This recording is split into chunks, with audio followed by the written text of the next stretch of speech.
morning. My name is Shelley Joy, and today I am presenting the Pribram Bohm theory of consciousness. A little background. I have degrees in electrical engineering, Indian philosophy, and consciousness studies, and earlier this year I defended my doctoral thesis on the Pribram Bohm holoflux theory of consciousness, and showed how it provides direct support for the theories of Pierre Teilhard de Chardin concerning the evolution of consciousness. In 1916, the young French scientist, priest, and mystic Teilhard de Chardin said, "We are the countless centers of one and the same sphere." These words encapsulate the paradigm I'll be describing today. My hope is that this quote will grow in meaning for you by the end of my presentation. My interest in radio communication led me to the thesis that consciousness must have an electromagnetic component. To my delight, I found supporting material in the theories listed here. But in reading Pribram and Bohm, I experienced one of those aha moments. I realized that electricity is only part of the story, and I began to focus on the work of Pribram and Bohm. Here we see the young physics professor David Bohm at Princeton in 1949, a neighbor and friend of Albert Einstein. At the time, Bohm was writing his 600-page textbook, Quantum Theory. Bohm began his career with a fascination for plasma, one of the four fundamental states of matter, the others being solid, liquid, and gas. Plasma constitutes over 99% of the matter of the universe, and it is the primary constituent of cosmological structures such as stars and gas clouds. Bohm's early research began in Berkeley, where he completed his dissertation in plasma physics in 1944 under Robert Oppenheimer. As Bohm studies the plasmas, he became struck by their extraordinary nature. They began to take on for him the qualities of living beings. When he introduced an electrical probe into the plasma, it would generate a charged sheath around the probe, which neutralized its effects on the plasma, as if the plasma were protecting itself and seeking homeostasis. To Oppenheimer's surprise, Bohm put forth an entirely new theory of the plasma state, supported with a mathematical model. This was immediately put to use by Oppenheimer's team to separate U-235 from U-238, a critical step in the effort toward building a thermonuclear bomb. Immediately, Bohm's dissertation was classified top secret, and it was only with considerable effort that Oppenheimer was able to persuade the regents to grant Bohm a doctorate without publishing his dissertation. 30 years later, and now chair of theoretical physics at the University of London, Bohm writes, "Let me propose that consciousness is basically in the implicate order." What does Bohm mean here by the implicate order? 25 years after writing Quantum Theory, Bohm had arrived at the conviction that the universe consists of two distinct domains, the implicate order and the explicate order. I'll discuss these in detail soon, but first I want to also introduce the other half of holoflux theory. Karl Pribram passed away this February at the age of 95. He was the author of well over 700 publications, and he continued to teach and lecture well into his 90s. The essence of holoflux theory can be summarized in Karl's words. The medium that allows us to observe the cosmos is radiation. Bohm called the background radiation of the universe the quantum potential. The structure of this background radiation is holographic. Since the 1940s, Karl had been carrying out experiments at the Yerkes Primate Research Center in Florida in search of the mysterious engram, the location of memory storage within the brain. But he and his colleague, Carl Lashley, were unable to discover any specific location for memory storage. After years of research, Karl published his holonomic brain theory. In a long series of experiments, he discovered three-dimensional electric fields within the spatial volume of the dendritic webs of cerebral cortex depicted to the right in the figure. Karl's extensive lab data strongly suggested evidence of holographic field transformations as the fundamental mechanism in perception. In mapping voltage potentials within the cerebral cortex, he discovered that when coefficients of identical value are connected, a contour map appears. He called these maps holoscape contours. Karl noticed how these patterns are similar to fractals. They're composed of vertically oriented spine-produced dipoles embedded in horizontal dendritic polarization fields, which he said constitutes a quantum neurodynamics. This picture of David Bohm and Karl Pribram dining out in Prague was taken shortly before Bohm's death in 1992. Pribram and Bohm, the quantum physicist and the brain scientist, had become close friends over 2 decades of technical discussion. While Pribram's interests lay in understanding the mechanisms of perception, memory, and consciousness, Bohm was more interested in the ontological reality underlying the universe. Bohm and Pribram held a common vision of the hologram as key to understanding consciousness. They also held the Fourier transform as fundamental in the mechanism of information storage in consciousness, both within the brain and throughout the cosmos. Together they pioneered a theory that is quite unconventional, certainly outside of mainstream thought in physics and neurophysiology, and yet their holoflux theory is coherent and applicable for understanding consciousness and the cosmos. Now to holoflux theory itself. First, consciousness manifests as energy flux. Pribram found holonomic information encoded with an electromagnetic flux in the cranium. For Bohm, consciousness resonates between 2 domains, a space-time explicate and the non-dual implicate. And finally, that the implicate order is at the center everywhere. Below a spatial scale of 10 to the minus 35 meters, the Planck length. So just what is the Planck length? This value was determined by the father of quantum mechanics, Max Planck, and published in his famous paper in 1900, which began quantum theory. Planck used fundamental constants of the universe, including the speed of light and the gravitational constant, to calculate the values of a Planck length and a Planck time. The Planck length is constrained by the speed of light. Here is a simple check. An infinite photon, a single quantum of energy, moves in from the left and traverses the distance of 1 Planck length. What is its velocity? Dividing the distance traversed 1 Planck length by the elapsed time, 1 Planck second, yields the speed of light, which is known to be 10 to the 8th meters per second. To better understand the topology of the implicate and the Planck length, a thought experiment is useful here. Visualize a sphere or spherical shell anywhere in this room. It could be on the tip of your nose or on the tip of your tongue, but select a point upon which to focus. Now let's begin moving inward geometrically, moving toward the center. Imagine that as we move, we are shrinking in scale by leaps of 10, moving always inward toward the center. Soon we find ourselves at the molecular level of 10 to the minus 15 meters, the diameter of a proton, the center of a hydrogen atom. At 1,000,000 times smaller than a hydrogen atom, we reach 10 to the minus 18th, the size of the electron. And at 10 to the minus 17 meters in the range of the Higgs boson, we are as deep as contemporary measurements have been able to go using the Large Hadron Collider. But we continue shrinking inwards and moving toward the center until we reach the bottom, the Planck length of 10 to the minus 35 meters. This is the end of the line. We have reached the bottom limit of space at the center. Or have we? Bohm doesn't think so, and I quote from page 193 of Wholeness and the Implicate Order. To suppose that there is nothing beyond this limit at all would indeed be quite arbitrary. Rather, it is very probable that beyond it lies a further domain or set of domains, of the nature of which we have as yet little or no idea.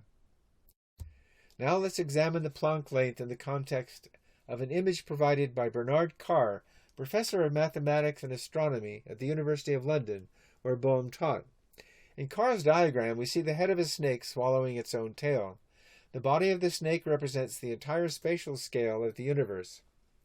Moving counterclockwise along the body of the snake, we can see various scale-dependent phenomena. Starting at the head, we shrink in scale, moving from the outer universe through galactic clusters and galaxies to planets, mountains, molecules, electrons, until we reach the tail at the Planck length. Now let's grasp the snake by the head and pull down from the tail. Here we see the same scale starting at the top with the diameter of the universe at 10 to the plus 25 meters. Moving downwards, we shrink until we arrive again at the bottom, where we find the tail at 10 to the minus 35 meters, the Planck length. At the end of the explicate order, at the bottom of space, the implicate order begins. It is apparent that this limit exists hidden everywhere at the center of space. But this diagram may be misleading, as space is neither two-dimensional nor linear. A higher dimensional view is in order. Bohm, going even further, tells us that here at the bottom of space, reality constitutes an actual plenum. He states what we perceive through the senses as empty space is actually the plenum, which is the ground for the existence of everything, including ourselves. The things that appear to our senses are derivative forms, and their true meaning can be seen only when we consider the plenum in which they are generated and sustained, and into which they must ultimately vanish. This is strikingly reminiscent of the previously discredited ether concept, a core belief of 19th century physics. Now recalling that the hollow flux theory posits consciousness as energy flux resonating between two domains, the explicate and implicate, the question now arises, what is the relationship between the energy of consciousness within the implicate order and the energy of consciousness within the explicate order? What is the mechanism of information interchange between the two? For an answer, we turn to the following diagram. Pribram obtained this diagram during a presentation by the Berkeley physicist Geoffrey Chew, who told Pribram that he had received it from Henry Stapp, who himself received it from Paul Dirac. Dirac's original paper, The Principles of Quantum Mechanics, published in 1930, contains 785 equations. Dirac's diagram can be seen to greatly simplify the relationships between major concepts of quantum theory as he understood it. Central to the diagram is the Fourier transform. This is the operational bridge between the two domains, the spectral and space-time. And at the very bottom of the diagram we find Planck's constant, conceptualized here as where the action is. A brief review of the Fourier transform is in order.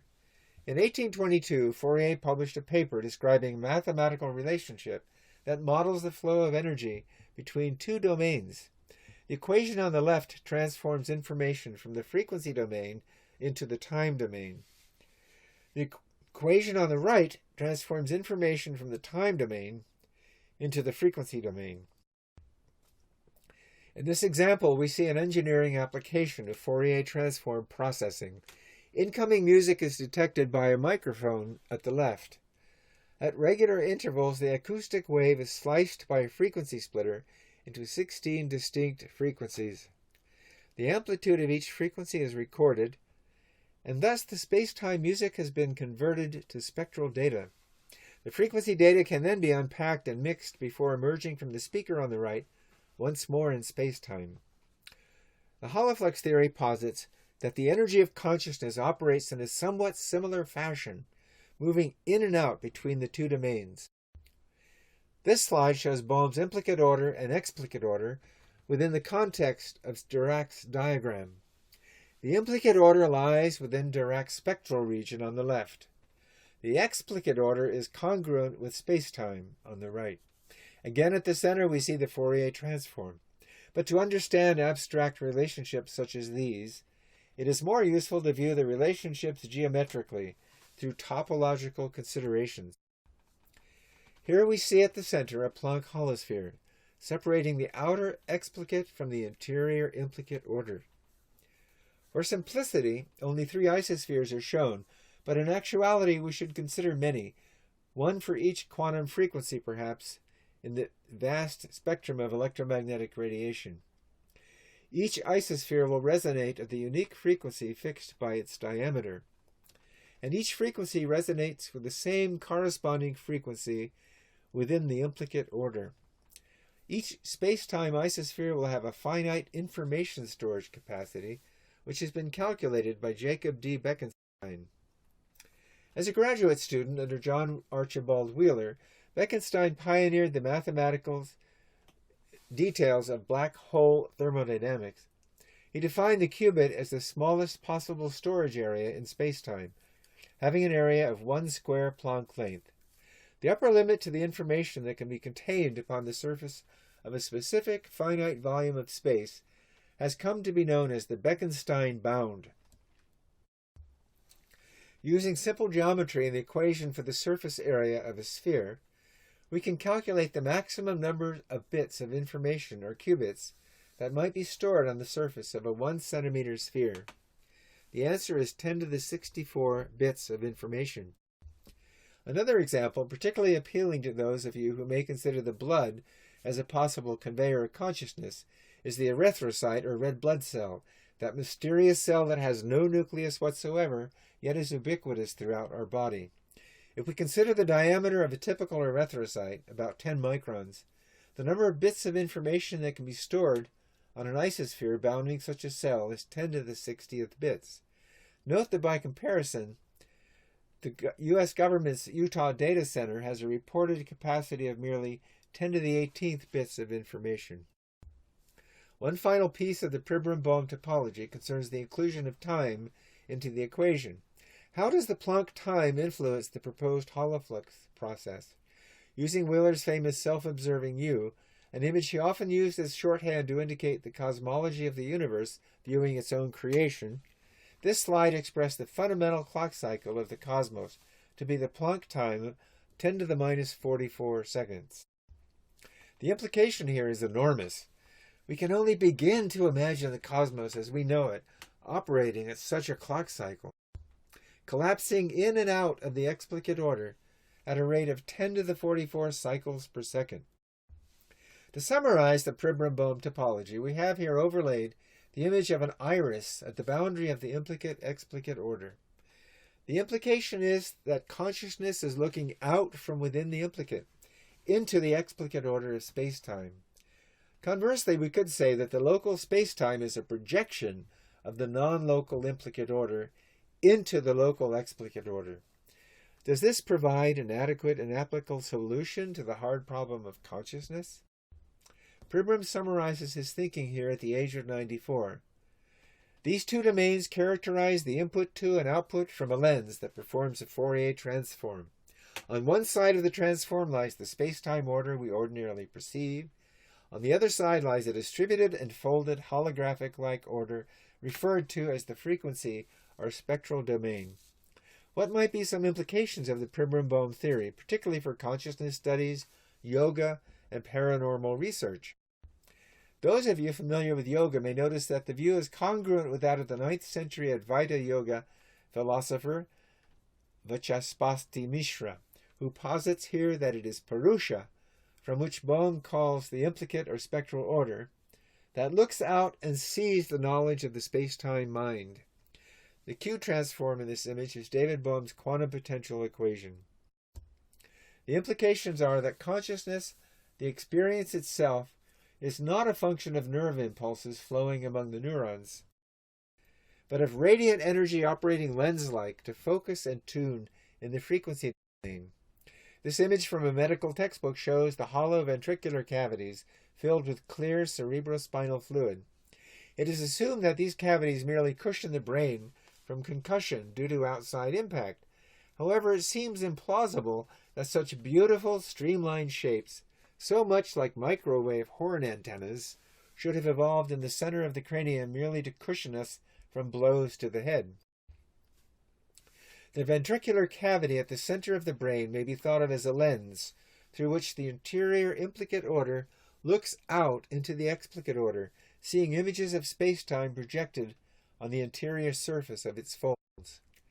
This diagram from Rajasthan indicates the third eye chakra, the so-called seat of clairvoyant powers, at the precise location of the ventricular cavities. Similarly, we see depicted the Ankh symbol on the pharaoh's forehead, indicating the acquisition of the all-seeing power of consciousness. And in this X-ray from the front of the face, the ventricular cavities can be seen in the exact location depicted by occult illustrations of the third eye. Finally, I'd like to close with a quote with which we began. On the eve of a major battle at Verdun in 1916, Pierre Teilhard de Chardin wrote in his journal, "We are the countless centers of one and the same sphere." Thank you.